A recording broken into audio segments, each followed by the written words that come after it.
ঝালকাঠির সদর উপজেলার এক কৃষি কর্মকর্তা সরকারি অফিসের পরিত্যক্ত ছাদকে এক সবুজ কৃষিভূমিতে রূপ দিয়েছে। কৃষি প্রশিক্ষণ কেন্দ্রের এই ছাদে দেখা গেছে আম, মাল্টা, লেবু, পেঁপে, সবেদা সহ নানা ফল এবং ঢেঁড়স, শসা, করল্লা, চালকুমড়া সহ বিভিন্ন দেশীয় সবজির সমাহার। সম্পূর্ণ প্রাকৃতিক উপাদান ব্যবহার করে জৈব সার ও ভার্মিকম্পোস্ট ব্যবহৃত হয় এবং কীটনাশকের ব্যবহার নেই বললেই চলে, যার ফলে উৎপাদিত ফলন সম্পূর্ণ বিষমুক্ত ও স্বাস্থ্যকর। উপজেলা কৃষি কর্মকর্তা আলী আহমেদ জানান, দীর্ঘদিন ধরে অব্যবহৃত ছাদটিকে তিনি নিজ উদ্যোগে সংস্কার করে টব, ড্রাম ও খালি বোতলে গাছ লাগানো শুরু করেন। আসলে ছাদ বাগান আমাদের যে কৃষকরা আছে, যাদের ছাদ আছে, তাদেরকে মোটিভেট করা।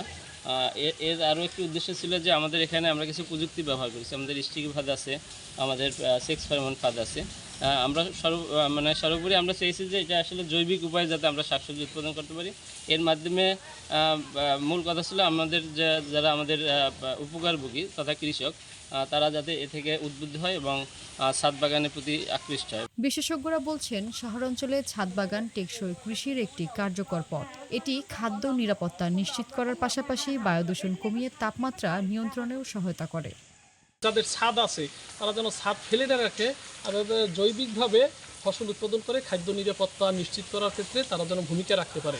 এইটাই ছিল আমাদের মূল লক্ষ্য। আমাদের এই দেখাদেখি আমাদের কৃষক বন্ধুরাও যাতে এই বাগানে নিরাপদ সবজি উৎপাদন করে, তাদেরকে আকৃষ্ট করার জন্যই আমরা এই স্যারের পরিকল্পনা মোতাবেক এই ছাদ বাগানে সবজি চাষ করেছি। সরকারি অফিসের পরিত্যক্ত ছাদে এই বাগান এখন অনেকের অনুপ্রেরণার উৎস।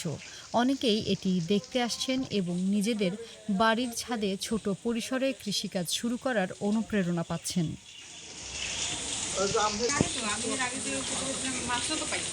এখানে তো